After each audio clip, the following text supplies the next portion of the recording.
Hi friends, welcome to GS bro. இன்னைக்கு trigonometry சீரீஸில் நம்ம மேக்ஸிமா அண்ட் மினிமால லாஸ்ட் டைப் பார்க்க போகிறோம். So type number 7. ஸோ இதில் இருக்கக்கூடிய ஈக்குவேஷன் எப்படி இருக்குன்னா, sine power n theta plus cos power m theta. So இங்கே சைன் இருக்கு, இங்கே காசு இருக்கு. பவர் பார்த்தீங்கன்னா இங்கே என் இருக்கு, இங்கே எம் இருக்கு. ஸோ ரெண்டுக்குமே முன்னாடி கோஎஃபிஷியன்ட் எதுவுமே இல்லை. ஜஸ்ட் சைன் பவர் எம், அப்போ சைனுக்கு மேலே ஒரு பவர், காசுக்கு மேலே ஒரு பவர். ஸோ ரெண்டு பவர் டிஃப்ரெண்ட்டாக இருந்தாலும் சரி, ஒரே மாதிரி இருந்தாலும் சரி. ஆனா முன்னாடி கோஎஃபிஷியன்ட் எதுவுமே இல்லை. முன்னாடி ஏபின்னு சொல்லிட்டு எந்த கோஎஃபிஷியன்ட்டும் இல்லை. ஜஸ்ட் சைன் ஃபங்க்ஷனும் காஸ் ஃபங்க்ஷனும் மட்டும் இருக்கு. பவர் சேமா இருக்கணும்னு அவசியம் இல்லை, சேமா இருந்தாலும் பிரச்சனை இல்லை. இப்போ இந்த மாதிரி கொடுக்கும்போது நமக்கு மேக்ஸிமம் வேல்யூ கேட்கறதுக்கு மட்டும்தான் வாய்ப்பு இருக்கு. ஸோ மேக்ஸிமம் வேல்யூ என்னன்னு கேட்டாங்கன்னா ஃபார்முலா எதுவுமே யூஸ் பண்ண தேவையில்ல.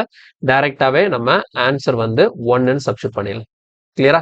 ஸோ இதுல வந்து எக்ஸாம்பிள் கொஸ்டின் பார்த்துடலாம் பாருங்க. ஸோ ஃபர்ஸ்ட் கொஸ்டின் பாருங்க, maximum value of sine power 6 theta plus cos power 10 தீட்டான்னு இருக்கு. ஸோ அதே தான், சைனுக்கும் காசுக்கும் முன்னாடி கோஎஃபிஷியன்ட் எதுவுமே இல்லை. இங்கே பவர் 6 இருக்கு, பவர் 10 இருக்கு. ஸோ பவர் சேமா இருந்தாலும் ஓகே, டிஃப்ரெண்டா இருந்தாலும் ஓகே, நம்ம கன்ஃபியூஸ் ஆக தேவையில்ல. ஆப்ஷன் என்ன போட்டுடலாம்? 1. நெக்ஸ்ட் இதுல பாருங்க, maximum value sine power 20 theta plus cos power 40 theta. இதுக்கு ஆன்சர் என்ன தான் இருக்க போகுது? ஆப்ஷன் ஏ 1 தான் இருக்க போகுது.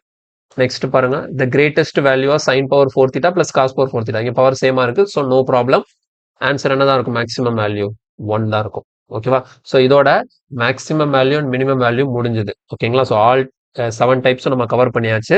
ஸோ ஃபுல்லாக ஸ்டார்டிங்ல இருந்து எண்ட் வரைக்கும் பாருங்க. இந்த டைப் ஆஃப் கொஸ்டின் வந்து ஏதாவது ஒரு இடத்துல அடிக்கடி கேட்கறதுக்கு வாய்ப்பு இருக்கு. ரொம்ப ஈஸியாக தான் இருக்கும். எல்லா டைப்பையும் அப்படியே பார்த்துட்டு அப்போ கொஞ்சம் ஃப்ரீக்வெண்ட் டைம்ல நம்ம ரிவைஸ் பண்ணிட்டு இருந்தாலே போதும். இதுல கேட்கக்கூடிய கொஸ்டின்ஸ்க்கு வந்து ஈஸியாக நம்மளால ஆன்சர் பண்ண முடியும். ஓகேங்களா?